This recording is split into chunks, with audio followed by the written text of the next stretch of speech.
kalau bicara sore itu masih ada yang bisa kita bicarakan dari situ. Terus kita juga beberapa kali dengarkan respon.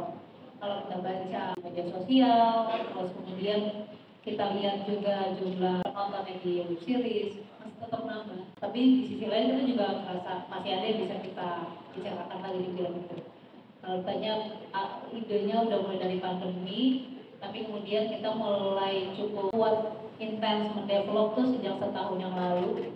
Kita ketemu dengan banyak investor membicarakan ini sampai akhirnya ya kita udah selesai syuting sekarang di 3 negara itu, di Finlandia, di Kroasia, dan di Indonesia. Sejauh ini sudah selesai syuting, tapi belum diedit. Ya kalau film sebetulnya memang kita pertama kali bekerja sama dengan Imajinasi Jatuh Cinta seperti di film-film. Kemudian kita bikin lagi Satu Kakak Tujuh Ponakan bersama Mandela Pictures yang awal tahun akan tayang. Terus sekarang kita memutuskan Cerita Film juga memproduksi sendiri filmnya. Dan tanpa support dari para investor, saya rasa nggak akan terjadi hari ini. Tantangannya seperti apa dengan punya banyak fans yang punya ekspektasi tinggi terhadap sore ini, Mas Yandi? Silakan.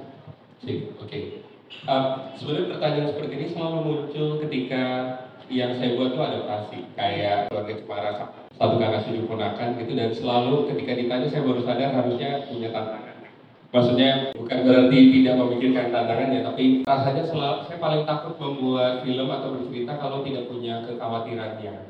Gitu. Jadi dari awal mau bikin sore bukan karena karena fansnya banyak, IP-nya well known, kayaknya bagus kalau kita bikin lagi biar rame. Itu ada, tidak dipungkiri, tapi bukan itu faktor utamanya. Faktor utamanya selalu berangkat dari apakah saya sebagai pencerita masih punya kekhawatirannya, masih punya kegelisahan yang benar-benar mau diceritakan dari dalam. Karena apa sih yang saya dan Mita percaya di cerita film, kita bikin film selalu berangkat dari situ. Karena kita merasa orang kalau ke bioskop effortnya gede banget kan. Spend waktunya, uang yang dikeluarkan. Kita memastikan kalau kita berjumpa dengan penonton di dalam bioskop, bisa mungkin dengan segala cara kita perjuangkan perjumpaan itu tidak sia-sia. Nah, bagaimana perjumpaan yang tidak sia-sia? Kita pastikan kita punya sesuatu di dalam yang mau kita bagikan. Nah, ketika punya kekhawatiran itu, ketika punya statement itu, akhirnya begitu menjalaninya walaupun di syuting di 3 negara, perbedaan culture dengan negara lain kita kerjasama, medannya sulit segala macam. Rasanya selalu punya apinya gitu. Jadi daripada melihat tantangannya dan gimana ya supaya orang nggak bandingin sama series, malah kita lupa, kita sibuk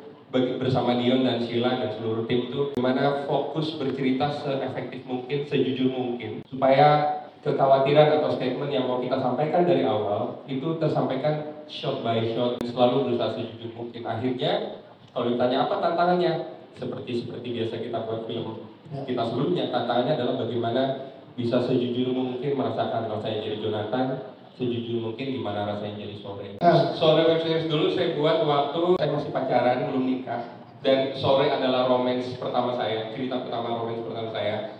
Dan yang coba saya ungkapkan adalah ya perspektif saya tentang apa itu relasi. Tahun berlalu ya, dan sekarang sudah menikah, punya 2 anak. Pandangan saya tentang relationship, tentang apa itu upaya untuk mencintai setiap waktu, dan apa rasanya disayang tanpa syarat, ternyata bertumbuh gitu, ngerti sesuatu hal yang baru dan belajar. Jadi ketika mengintip mau bikin sore lagi, saya merasa ada yang bertumbuh di dalam perjalanan saya melihat relasi. Rasanya tepat sekali kalau menceritakannya sekali lagi dengan makna yang lebih baru dan lebih dalam ini. Hasilnya, apa yang teman-teman mungkin sudah pernah lihat di web series, itu menjadi suatu penggalan di dalam film ini. Dan kita mencoba aja penonton untuk melihat apa itu mencintai tanpa syarat, apa itu menerima apa adanya, apa itu relasi dengan bentuk yang jauh lebih dalam dari sebelumnya. Di Finlandia karena kita butuh seperti teman-teman bisa lihat posternya, Jonathan seorang fotografer dan dia ada di environment serba es, serba salju.